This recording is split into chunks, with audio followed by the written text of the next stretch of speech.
Again, Gregg Bell, the News Tribune here at Lumen Field in Seattle. Merry Christmas to you and everyone you love. Not a very Merry Christmas for the Seahawks. They lose again at home. 6th time in 9 home games this season they lose. 2nd time in 2 weekends. Why? Because an 8-7 team makes mistakes that you can't make against a 13-2 team. The difference in the game were the mistakes. Mike McDonald said it after the game. The rookie coach said, you cannot make the mistakes, the self-inflicted errors we make and win a game against a team like the Vikings, and they did. Geno Smith's interception in his own end on a play where he would first down play right after a Vikings touchdown, about to get sacked, throws outside and wide of his tight end, Noah Fan, who didn't look like he thought the pass was coming to him. Intercepted by the linebacker, gifted Minnesota 3 points. That was the difference in the game. Smith throws 31 of 43 for 314 and 3 touchdowns, yet that interception essentially kills him. There were others. Trey Brown, the outside cornerback, in a different day for the Seahawks secondary, lined up offsides as a corner on a 3rd down. On the reset play, Justin Jefferson goes right by him. I talked to Trey Brown after the game about his approach on that. He didn't turn his head, so that tells me that he was counting on knocking the ball away when the hands showed. He said Jefferson made a great play with late hands. Trey Brown said that's one I'd like to have back.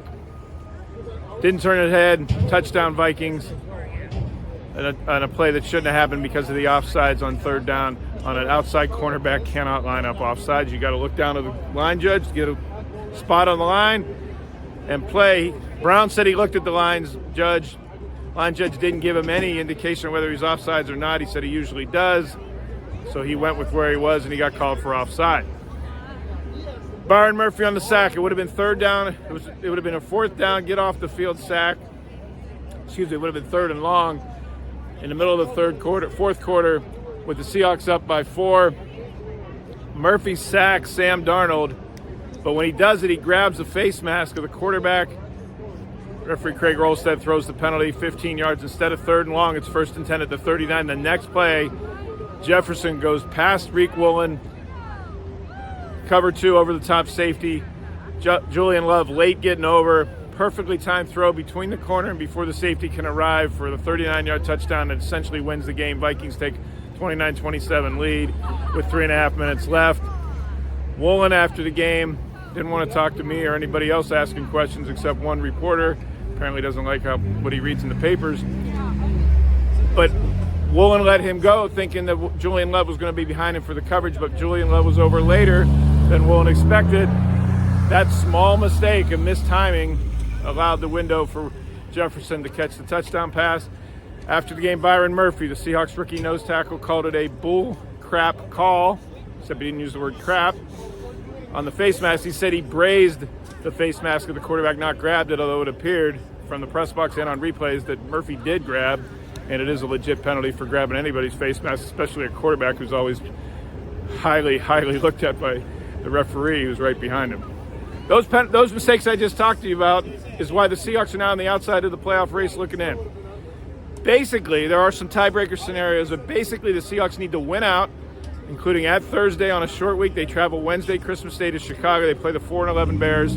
They'll have to beat the Bears, and they'll have to beat the Rams, the final regular season game, while the Rams are going to have to lose out, meaning to the eliminated Cardinals in Inglewood next Sunday. That may be where the Seahawks' postseason hopes go to die. If the Rams win next week, that Rams-Seahawks game won't mean anything to end the regular season because of tiebreakers and everything else. But now the Seahawks are a game behind, really a game and a half counting the tiebreaker that the Rams own over them for having beaten them here, and it's all because of mistakes.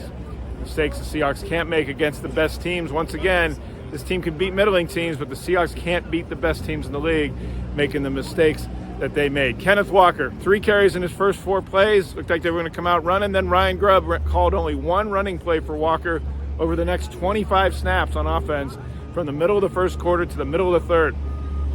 After the game, Timmy in his locker said, we have to be more balanced so that teams don't just pin their ears back and run at pass rush at us. That pass rush and lack of run is why the Seahawks got sacked out of field goal range and that's why Jason Myers had to kick it from 60 yards. School of thought there is that with 2.5 minutes left, you got a first down at midfield, you run the ball, You force the Vikings to take their timeouts on defense, and you don't take a 7-yard loss. If anything, you're going forward. And then the kick would have been shorter than it was from 60 yards. I asked McDonald after the game, they go into the game every game with a limit that the special teams coach and the kicker reports to the head coach going into the game, how far he can kick to which end of the field. That opposite open end, always the trickier part of the two ends of this stadium at Lumen Field. McDonald said he was at the limit that Myers and the special teams coach, Jay Harbaugh, had set before the game, 60 yards. You saw the kick, about 3 yards short and wide right. Without the 7-yard sack of Geno Smith, that would have been a 60-yard field goal. But the Seahawks, that's what they've decided to do at the end of this season, is that most times they're not going to even try to run, even though today they were over 4 yards a carry when they did. That's an 8-7 team versus a 13-2 team. All my coverage at thenewstribune.com, on Twitter X at Gbell Seattle. Again, happy holidays, Merry Christmas to you, and hopefully you're with your loved ones. Enjoy your holiday season. Thanks for watching.